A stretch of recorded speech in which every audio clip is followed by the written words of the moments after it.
Hey guys, this is Sushant from overseas group. मैं उम्मीद रखता हूँ आप लोग सब अच्छे होंगे और मैं भी अच्छा हूँ। आज हम डिस्कस करेंगे एसडीएस कैटेगरी, जो कि गवर्नमेंट ने रिसेंटली क्लोज करा है स्टडी वीज़ा के अंदर कनाडा में। इसका क्या प्लस पॉइंट है, क्या नेगेटिव पॉइंट है, ये हम डिस्कस करते हैं। और क्या बच्चे सोच रहे हैं अभी कि अपनी एप्लीकेशन फ़ाइल करी जाए जनवरी की या वेट करा जाए। इन सब चीज़ों को हम डिस्कस करते हैं डिटेल में और जानने की कोशिश करते हैं कि इस पे स्टूडेंट की लाइफ पे और स्टूडेंट के एप्लीकेशन पे क्या इम्पैक्ट पड़ा है और ऐसा गवर्नमेंट ने क्यों किया है। मैं अपने व्यू पॉइंट आपके सामने रखना चाहता हूँ सो दैट बच्चों को थोड़ी सी क्लैरिटी मिले रिगार्डिंग अपने एप्लीकेशन फ़ाइल करने की जनवरी इनटेक के लिए। तो सबसे पहले हम बात करते हैं कि एसडीएस कैटेगरी थी क्या और कब लॉन्च हुई। ये 2018 में लॉन्च हुई। इसमें 14 कंट्रीज़ को अलग से एप्लीकेशन प्रोसेस करने के लिए गवर्नमेंट ने इंट्रोड्यूस की थी, just to simplify the application processing system. और इसमें एसडीएस कैटेगरी में ये 14 कंट्रीज़ थी, जिसमें कि अलग से आप फाइल लगा सकते थे। जिसका प्लस पॉइंट मैं आपको बताऊं तो वो ये 14 कंट्री में से आपको कुछ कंट्रीज़ के नाम बता देता हूँ मैं, जैसे India, Pakistan, China, Brazil, Colombia. ये सब कंट्रीज़ के आप अलग से फाइल एसडीएस कैटेगरी में डाल सकते थे, जिसमें कि बहुत फास्ट प्रोसेसिंग थी। तो इसके फास्ट प्रोसेसिंग लाइक बच्चों के 1 हफ्ते में, 2 हफ्ते में वीज़ा आते थे, 15-15 दिन में वीज़ा आते थे, इवन 3-3, 4-4 दिन में वीज़ा आ जाते थे आफ्टर बायोमेट्रिक। तो अब मैं आपसे डिस्कस करता हूँ कि इसमें ये लॉन्च हुई 2018 में। अब इन्होंने बंद क्यों करी। इनका जो वेबसाइट पे, गवर्नमेंट की वेबसाइट पर लिखा हुआ है, उनका कहना ये है कि ये जो चेंज लाए हैं, इससे बड़ा चेंज मैंने अपने इंटायर इमिग्रेशन इंडस्ट्री में नहीं देखा अभी तक। ये बहुत बड़ा चेंज है और ये लाए इसलिए कि वो इक्वल ट्रीट करना चाहते हैं सब कंट्रीज़ के बच्चों को जो कि एप्लीकेशन डालना चाहते हैं स्टडी वीज़ा के लिए कनाडा में। there should not be any difference between these 14 countries and other countries. तो जो प्रोसेसिंग टाइम है वो इक्वल ट्रीट करना चाहते हैं, बेसिकली उनको इक्वल ट्रीट करना चाहते हैं। और कोई भी अलग ना रहे कि हमें 14 कंट्री के बच्चे अलग हैं, इनकी ज़्यादा प्रोसेसिंग फास्ट होती है, इनको अलग से बेनिफिट मिल रहे हैं। तो ये सब पॉइंट ऑफ व्यू गवर्नमेंट का था जिन्होंने इन्होंने इंट्रोड्यूस किया है अभी और एसडीएस बंद करने का फैसला किया है। जो भी एप्लीकेशंस 8 नवंबर 2 PM से पहले किए हैं तो उनकी फ़ाइलें वैसे प्रोसेस होंगी, और जो 8 नवंबर 2 PM के बाद फाइलें होंगी वो आपके जनरल कैटेगरी में आएंगी। अब इसके हम प्रोज एंड कॉन्स देखते हैं, स्टूडेंट को क्या फ़ायदा है, क्या नुकसान है। फ़ायदे तो मैं आपको पहले ही गिना चुका हूँ कि इसके एसडीएस के फ़ायदे ये थे कि बहुत प्रोसेसिंग फास्ट थी पहले। तो अब ये एक थोड़ा सा ड्रॉबैक है कि ये प्रोसेसिंग अगर आप नॉन एसडीएस में आप डालेंगे, जनरल कैटेगरी में डालेंगे, तो उसमें आपके 2 महीने, 1.5 महीना, 2.5 महीने भी लग सकते हैं। इतनी जल्दी आपकी प्रोसेसिंग फ़ाइल नहीं होगी, तो आपको उस टाइम गैप को मेंटेन करके ही अपनी फ़ाइल लगानी होगी अपने इनटेक के हिसाब से। तो ये मैं एक इसका ड्रॉबैक समझता हूँ। बाकी दूसरे इसके फ़ायदे मैं आपको बताता हूँ कि फ़ायदे क्या हो सकते हैं।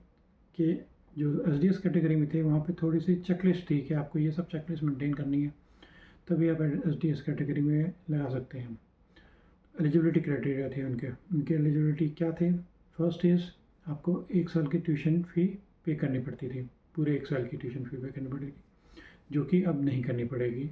तो ये आपका प्लस पॉइंट मैं गिनता हूँ इसको, कि जो बच्चे को 1 साल ट्यूशन फ़ी बड़ी मुश्किल से अरेंज करते थे, ट्यूशन फ़ी और पूरी फ़ी पे करनी पड़ती थी, वो अब नहीं करनी पड़ेगी। वो 6 मंथ्स में आप ट्यूशन फ़ी पे करके फ़ाइल लगा सकते हैं। दूसरा आपके जीआईसी इन्होंने पीछे रिसेंटली जीआईसी अमाउंट भी बढ़ा दिया था, डबल कर दिया था। अब 20,650 जीआईसी था, 20,000 प्लस वो पे करनी पड़ती थी। वो बहुत हैफ्टी अमाउंट था, जो कि डायरेक्टली गवर्नमेंट की एक वो थी कि आप लिविंग एक्सपेंसेस कैटर कर पाएंगे यहाँ पे, इसलिए उन्होंने ये किया था। तो ये अमाउंट आपका बच जाएगा 20,000 जीआईसी अगर आप पे करें जीआईसी, तो बेनिफिट है आपके लिए, आपकी फाइल स्ट्रॉन्ग होती है, लेकिन मैंडेट नहीं है क्योंकि अभी एस डी एस कैटेगरी नहीं रहा, आपको जीआईसी नहीं पे करना पड़ेगा, आपको 1 साल की फ़ीस पे नहीं करनी पड़ेगी। तीसरा पॉइंट जो था एस में वो ये था कि आपके आइलेट्स स्कोर में 6 ईच होनी चाहिए, 6 ईच।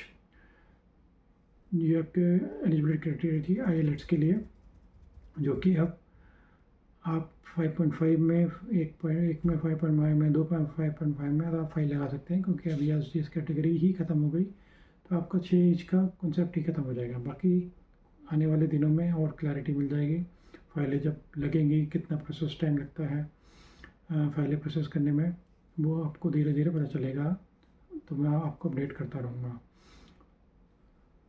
ये 3 मेजर पॉइंट हैं जो मेरे को प्रॉन्स लगते हैं, कि एक तो आपको 6 इंच नहीं लाना, जो कि कुछ बच्चों के लिए काफ़ी टफ हो जाता था। अब जो बच्चा 7.5 8 बैंड लेके आ रहा है और जो 5.5 बैंड लेके आ रहा है, दोनों एक ही कैटेगरी में आ चुके हैं, कोई फ़र्क नहीं रहा दोनों में। कोई 8 बैंड ला रहा है, 7.5 बैंड ला रहा है, 7 बैंड ला रहा है, 9 बैंड ला रहा है।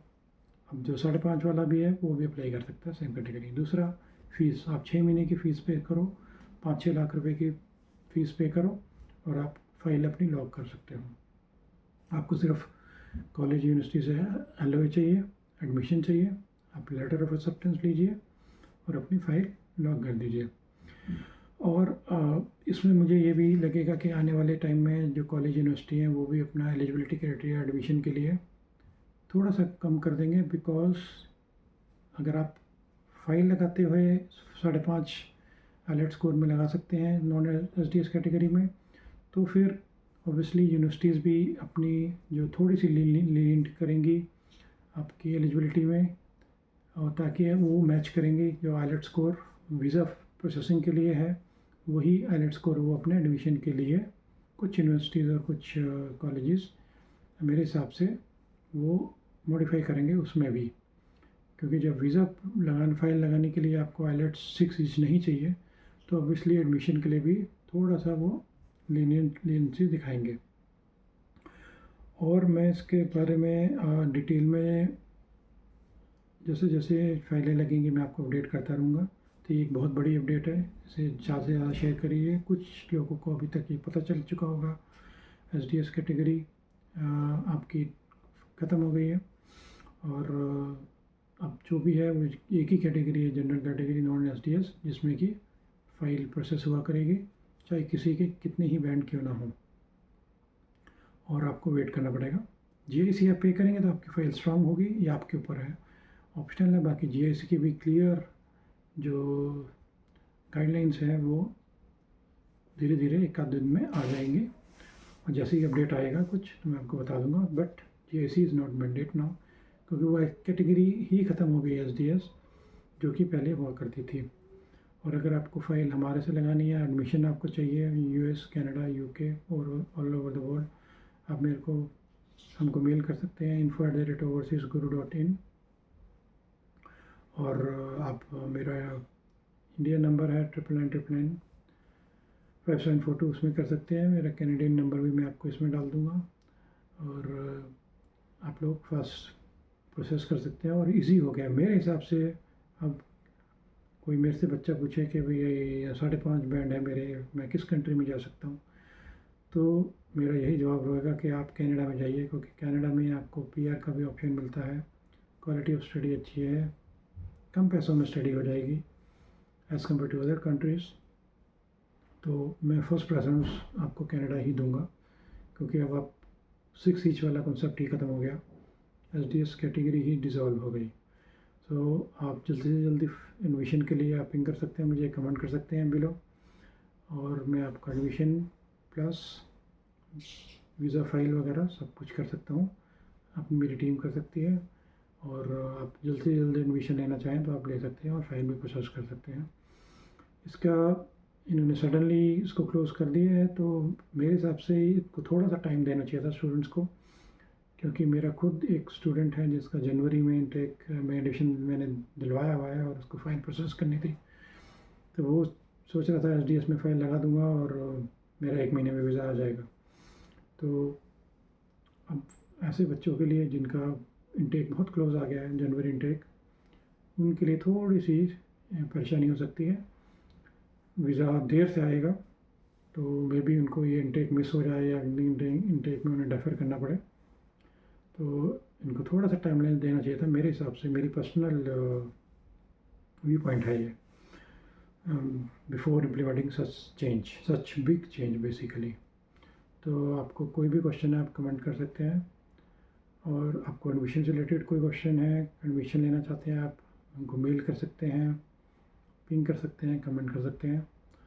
और इसके साथ जो भी अपडेट होगी नेक्स्ट, मैं आपको अपडेट करता रहूँगा। आप इस चैनल के साथ जुड़े रहिए और शेयर करिए स्टूडेंट्स को, या जो भी पढ़ने के लिए आना चाहते हैं कनाडा में। और मैं साथ में ये बोलूँगा कि कनाडा में अभी भी देर आर जॉब्स, और बट ओनली स्पेसिफिक ये कि आप कुछ फील्ड्स के लिए, जैसे कि 5 फील्ड्स हैं मैं आपको बताता हूँ। जैसे कि आप एग्रीकल्चर में स्टडी करना चाहते हैं, हेल्थ केयर में स्टडी करना चाहते हैं, आप आईटी में स्टेम में करना चाहते हैं, आप ट्रेड में करना चाहते हैं, आप कंस्ट्रक्शन में करना चाहते हैं, ये 5 सेक्टर में अभी भी जॉब्स हैं यहाँ पे। और इसी में गवर्नमेंट चाहती है कि बच्चे इन्हीं फील्ड्स में पढ़ाई भी करें और इन्हीं फील्ड में जॉब भी करें, बिकॉज डिमांड यहाँ पे इन्हीं चीज़ों की है। आपको जनरल कोई बिजनेस मैनेजमेंट का कोर्स करके आ जाता है, जो कि पहले होता था, आज से प्रोबेबली 3-4 साल पहले, 5 साल पहले, कोई भी बच्चा कोई भी कोर्स करके आ जाता था, उसको वर्क परमिट मिल जाता था पढ़ाई के बाद, और वो अपनी पीआर हासिल कर लेता था। आज के डेट में पीआर लेना थोड़ा सा टफ हो गया है। आपको इन स्पेसिफिक ट्रेड्स जो मैंने आपको, इन स्पेसिफिक फील्ड्स जो मैंने आपको बताई, इनमें आप पढ़ने आइए, आप इनमें काम कीजिए, आपको जॉब भी मिलेगी और आपका पीआर भी होगा। तो ये 5 कैटेगरीज़ में आप, और गवर्नमेंट ने एक स्पेसिफिक फील्ड्स के नाम और भी लिस्ट जारी करी है, वो मैं आपको नेक्स्ट वीडियो में शेयर करता हूँ। तो आप उस फील्ड्स की जॉब्स ही लेके आइए, तो आपको आपकी स्टडी भी पूरी होगी, आपको जॉब भी मिलेगी और आपकी पीआर भी होगी। मैक्सिमम शेयर करिए इसको, बहुत लोगों को शेयर करिए, और मेरे चैनल को सब्सक्राइब कीजिए, और be happy, be safe, and कोई भी आपका क्वेश्चन आप पिंग कर सकते हैं मेरे को। मिलते हैं नेक्स्ट वीडियो में। Thank you.